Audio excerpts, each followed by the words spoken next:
Hi babes and welcome back to my channel, and to this video that's going to be an updated swatch video of all of my... Wait, this is not working out good. Wait, one sec.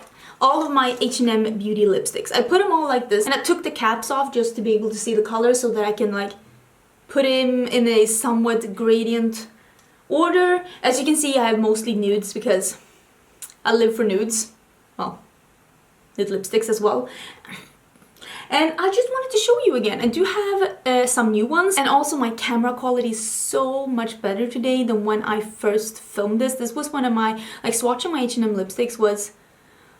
What is going on with my hair? What is this? My hair is awkward today, but one of my first videos that I filmed on my channel, like not one of my first, but at least during my first year, I swatched my H&M lipsticks, so I'm really happy to be back today and swatch them again.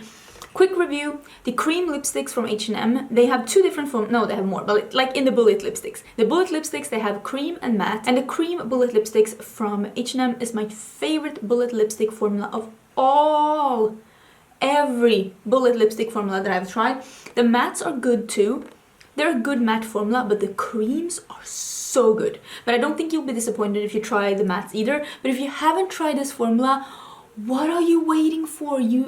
Oh my god, it's such a good formula. I think they're like $10. In Sweden they're like 100 crowns, so I'm guessing around $10. It's not a super affordable thing, but you get quality. I have the first one on right now. It is Peach Fuzz.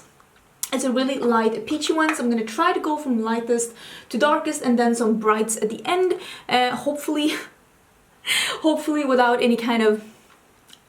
It's gonna be some discoloration. Yeah, it's gonna be some discoloration, but that's what I'm gonna do. And I'm gonna put some music over, and I'm gonna put the name somewhere here in the neighborhood so we can see it. And I think that will be everything. Some of these might be discontinued, I don't know. But if they are, at least then you have something like referring to a similar color so that you can see, because I think most of these are still available. I'm just gonna show you the ones I have, and that's basically gonna be it. Because these are my favorite ones and I want to show you what they look like. Let me know down below if you've tried this formula and what your favorite color is. Maybe I missed something. Maybe there is a color I need to try. And yeah, let's just get into the swatching, with this being number one.